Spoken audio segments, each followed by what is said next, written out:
Salom aziz do'stlar. Bugun men siz bilan shunchaki muhim emas, balki hayotiy zarur bo'lgan mavzuni muhokama qilaman.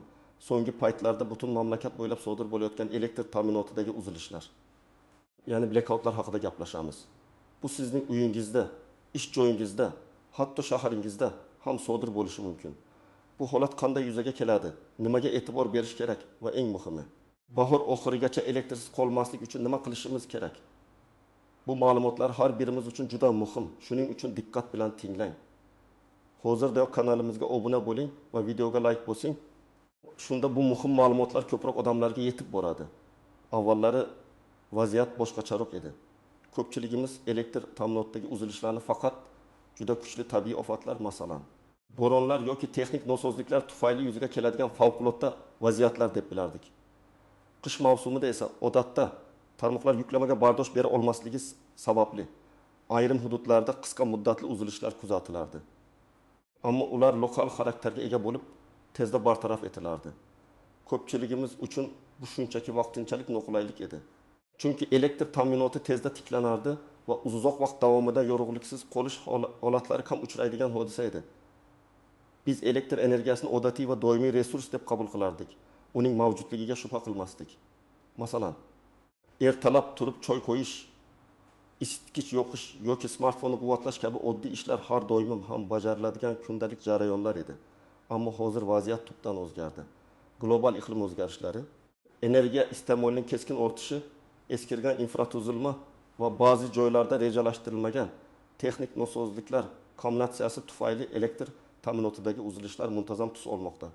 Endi bu nafaqat bir hududdagi muammo, balki butun mamlakat bo'ylab tarqalgan tizimli xususiyatga ega. Ayniqsa eng ko'p energiya talab qilinadigan qish oylarida bu muammo eng jiddiy ko'rinishda namoyon bo'ladi. Chunki isitish tizimlari, maishiy texnika va yoritish uchun elektr energiyasiga bo'lgan talab keskin ortadi. Misol uchun o'tgan qishda ko'plab viloyatlarda, jumladan Toshkent shahri va viloyatining ayrim tumanlarida kuniga bir necha soatlab elektr ta'minoti uzildi. Bu nafaqat noqulaylik tug'dirdi, balki aholining sog'lig'i va iqtisodiyotga ham salbiy ta'sir ko'rsatdi. Ba'zi xonadonlarda hatto markaziy isitish tizimlari ham elektr energiyasiga bog'liq bo'lganligi sababli qattiq sovuqda uylar muzlab qolish xavfi ostida qoldi. Bunga javoban aholi tomonidan turli xil isitish vositalaridan, jumladan xavfli bo'lgan gaz plitalaridan foydalanish holatlari ko'paydi. Bu esa is gazidan zaharlanish va yong'in xavfini oshirdi. Ya'ni muammo shunchaki yorug'likning yo'qligida emas, balki uning oqibatlarida hamdir. Bu muammo kimlarni tashvishga solishi kerak va kimlar biroz xotirjam bo'lishi mumkin? Keling, har bir jihatni batafsil ko'rib chiqaylik. Aslida elektr ta'minotidagi uzilishlar, ya'ni blackoutlar har birimizni tashvishga solishi kerak. Chunki zamonaviy hayotimizning deyarli barcha jabhalari elektr energiyasiga bog'liq. Ammo ba'zi guruhlar uchun bu muammo ayniqsa jiddiy oqibatlarga olib kelishi mumkin. Birinchidan, uy sharoitida ishlaydiganlar, ya'ni freelanserlar va masofadan turib ishlaydigan mutaxassislar. Agar sizning ishingiz kompyuter, internet va doimiy elektr energiyasiga bog'liq bo'lsa, siz eng katta xavf ostida turasiz. Tasavvur qiling. Sizda muhim loyiha ustida ishlash uchun muddat yaqinlashmoqda, lekin elektr ta'minoti kutilmaganda uziladi. Bu nafaqat ishingizni kechiktiradi, balki mijozlar bilan munosabatlaringizga ham salbiy ta'sir ko'rsatadi. Hatto moliyaviy yo'qotishlarga ham olib kelishi mumkin. Misol uchun o'tgan yili Farg'onada IT mutaxassis bo'lib ishlaydigan Alisher ismli yigit elektrsiz qolishi sababli xalqaro mijozlardan biri bilan shartnomani bo'y bergan. Uning loyihasi elektr energiyasi tiklanishini kutib bir necha soatga kechikkan. Natijada mijoz shartnomani bekor qilgan. Bu Alisherga taxminan 5 AQSh dollari miqdorida daromad yo'qotishiga sabab bo'lgan. Bunday vaziyatlarga tushmaslik uchun sizda zaxira elektr manbalari, masalan, kuchli power banklar, generatorlar yoki ish joyini o'zgartirish rejalari bo'lishi shart. Ikkinchidan, yosh bolali oilalar va surunkali kasalliklarga chalingan yoki keksa yoshdagi shaxslar. Bolalar sovuqqa juda tez chidamsiz bo'ladi. Ular uchun issiq muhitni ta'minlash muhim. Elektr energiyasi yo'qligida is tizimlari ishlamasa, bu bolalarning sog'ligiga jiddiy zarar yetkazishi mumkin. Masalan, Toshkent viloyatining Oqqo'rg'on tumanida yashovchi Gulnora opaning 2 yashar farzandi o'tgan qishdagi elektr uzilishlari tufayli xonadondagi haroratning keskin tushib ketishi natijasida shamollab qolgan. bolani shifoxonaga olib borishga majbur bo'lishgan.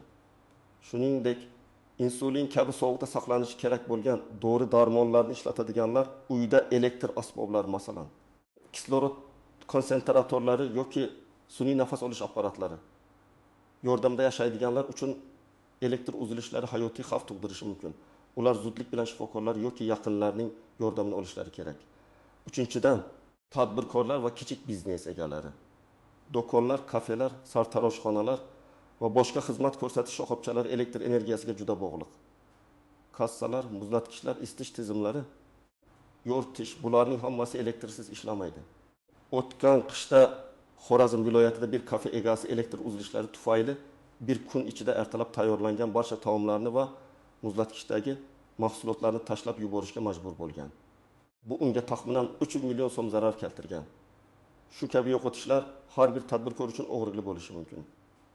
Ular uchun zaxira generatorlar yoki kamida savdo jarayonini qo'lda amalga oshirish imkoniyatini ko'rib chiqish muhimdir. Kimlar biroz xotirjam bo'lishi mumkin. Bu mutlaq xotirjamlik emas, balki nisbiy xavfsizlikdir. Birinchidan, markaziy isitish tizimiga ega va gaz plitasidan foydalanadigan xonadonlar. Agar sizning uyingiz isitiladigan bo'lsa va ovqat pishirish uchun gazdan foydalansangiz, elektr uzilishlari sizga kamroq ta'sir qilishi mumkin. Ammo yorug'lik, suv nasoslari, agar suv ta'minoti elektrga bog'liq bo'lsa, mobil aloqa va internet baribir siz uchun muammo bo'lib qoladi. Ikkinchidan, doimiy ravishda zaxira elektr manbalariga ega bo'lganlar. Masalan, katta quvvatli generatorlar, akkumulyator tizimlari yoki quyosh panellari o'rnatgan shaxslar. Ular o'z uylarini bir necha kun davomida elektr energiyasi bilan ta'minlay oladilar. Lekin bu tizimlarning xizmat ko'rsatishini va yoqilg'i zaxirasini unutmaslik kerak. Uchinchidan, ba'zi bir ma'muriy binolar, shifoxonalar yoki strategik ahamiyatga ega obyektlar joylashgan hududlar. Ular elektr ta'minotidagi uzilishlardan kamroq aziyat chekishlari mumkin. Chunki ularning ta'minoti ustuvor ahamiyatga ega bo'ladi. Ba'zan hatto shu hududlarga yaqin yashovchi olam kamroq uzilishlarga duch kelishi mumkin. Ammo bu kafolat emas. Shuning uchun hatto bunday hududlarda yashovchilar ham tayyor bo'lishlari shart. Shuni ta'kidlash kerakki, bu holatda mutlaq xotirjamlik yo'q. Har birimiz minimal tayyorgarlikka ega bo'lishimiz kerak. Chunki blackoutlar oldindan aytib bo'lmaydigan darajada sodir bo'lishi mumkin va ularning davomiyligi ham har xil bo'lishi mumkin. Endi esa istisno holatlar, tuzoqlar va ko'zdan panada qoladigan nozik jihatlar haqida gaplashamiz. Bu qism sizga yanada to'liqroq tasavvur beradi va shunchaki oddiy maslahatlardan tashqari chuqurroq tushunishga yordam beradi. Istisno holatlar. Ba'zi hududlar yoki obyektlar elektr ta'minotidagi uzilishlardan nisbatan kamroq aziyat chekishi mumkin, ammo bu doim ham shunday bo'ladi degani emas. Masalan, Toshkent markazidagi ba'zi tumanlar yoki xalqaro ahamiyatga ega obyektlar, elchixonalar joylashgan hududlar elektr ta'minotida ustuvorlikka ega bo'lishi mumkin. Bu ularning uzluksiz ishlashini ta'minlash uchun qilingan choralar bilan bog'liq.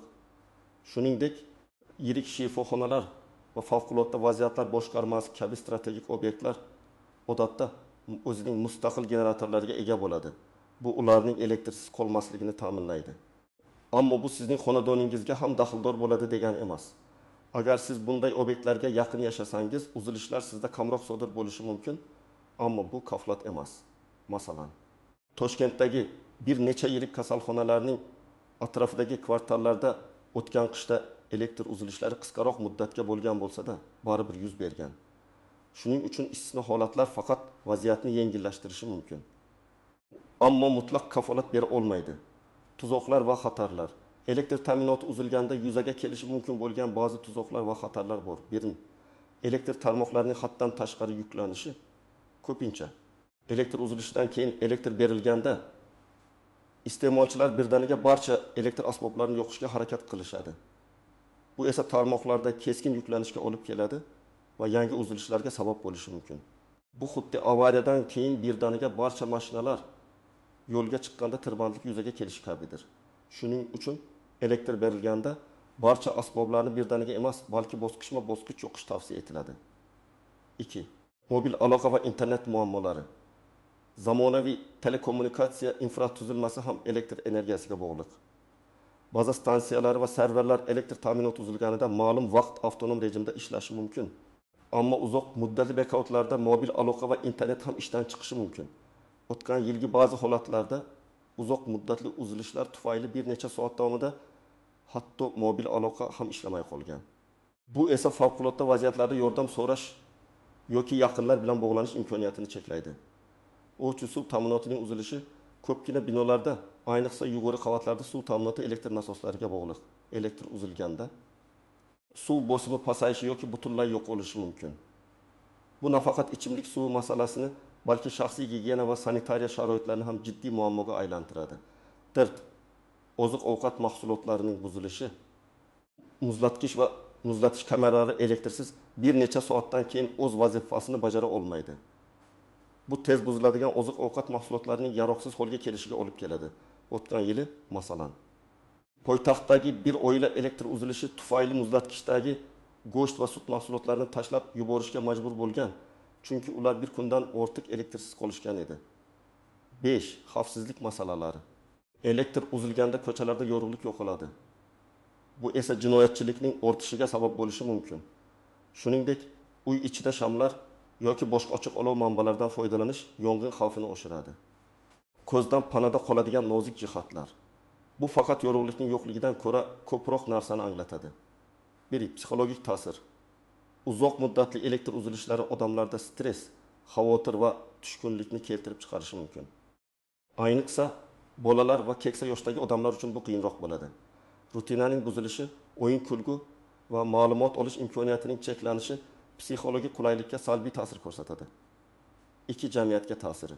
Blokadlar nafaqat shaxsiy muammolarni, balki umumiy jamiyatga ham ta'sir qiladi. Transport tizimlari, svetoforlar ishlamasligi, moliyaviy muassasalar, banklar, bankomatlar, tibbiyot muassasalari va hatto favqulodda xizmatlar ham ba'zi qiyinchiliklarga duch kelishi mumkin. Naqd pulning yetishmasligi va bankomatlarning ishlamasligi odamlarni murakkab ahvolga solib qo'yadi. O't qishloq joylarida. Shaharlarga nisbatan qishloq joylarda elektr uzilishlari uzoqroq muddatga cho'zilishi mumkin. Chunki ularning infratuzilmasi shaharnikiga nisbatan kamroq rivojlangan bo'ladi. Shu sababli qishloq aholisi yanada ko'proq tayyor bo'lishi lozim. Bu jihatlarni hisobga olish oddiy chora-tadbirlardan tashqari yanada chuqurroq va kengroq tayyorgarlik ko'rishga undaydi. Shuning uchun har bir detalga e'tibor berish juda muhimdir. Endi esa eng muhim qismga o'tamiz. Elektrsiz qolgan vaziyatlarda nima qilishimiz kerak? Bahor oxirigacha bunday vaziyatlarni qanday oqibatlarsiz boshdan kechirishimiz mumkin? Bu yerda men sizga qadam-baqadam aniq ko'rsatmalar beraman. Bularni yozib oling yoki eslab qoling. Birinchi qadam, favqulodda vaziyatlar uchun qo'l sumkasini yig'ish. Bu sumka sizning eng muhim ashyolaringizni o'z ichiga olishi kerak va uni har doim tayyor holda saqlashingiz lozim. 1. Yoritish vositalari, chiroqlar va zaxira batareyalar. Oddiy barmoq batareyalarida ishlaydigan chiroqlar bir nechta bo'lishi shart. Har bir xonaga bittadan va yana bitta umumiy batareyalarni alohida quruq joyda saqlang. Ularning yaroqlilik muddatini tekshirib turing. Masalan, katta hajmli, uzoq muddat ishlaydigan LED chiroqlar 2-3 ta, kichik qulay chiroqchalar esa har bir oila a'zosi uchun bittadan. Shamlar va gugurt zajgalkalar. Shamlar yoritish uchun arzon va samarali usul hisoblanadi. Gugurt va zajgalkalar esa ko'p miqdorda bo'lishi kerak.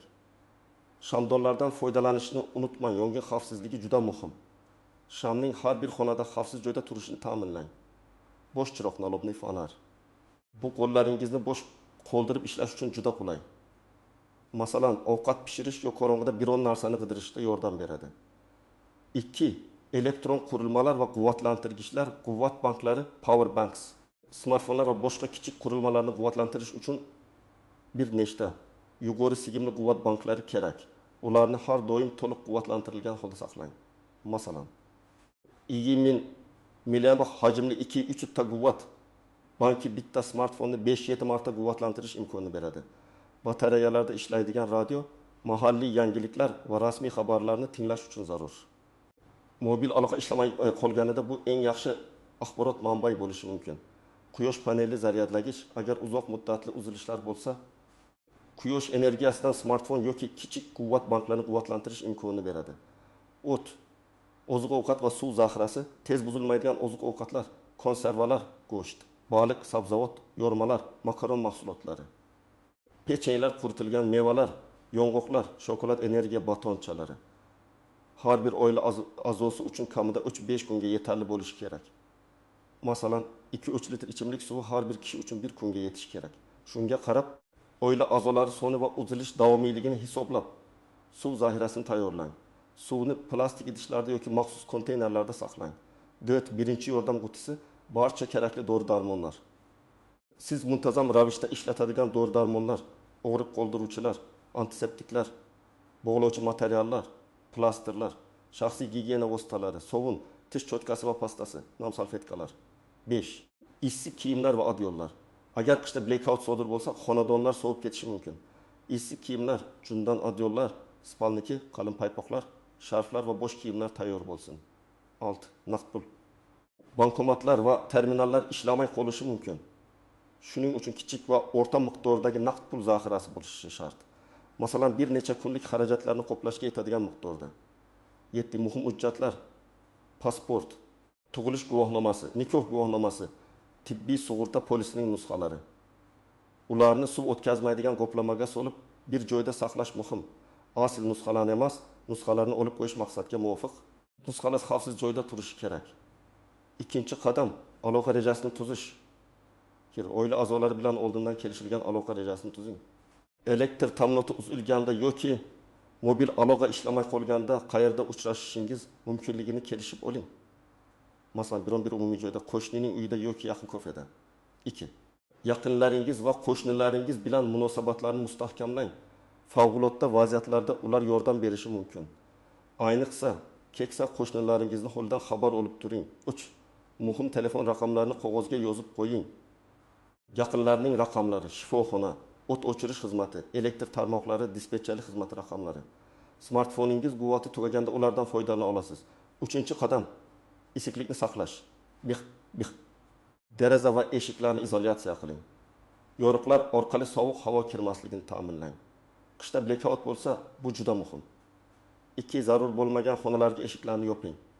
Isti zarur bo'lgan xonada yig'iling.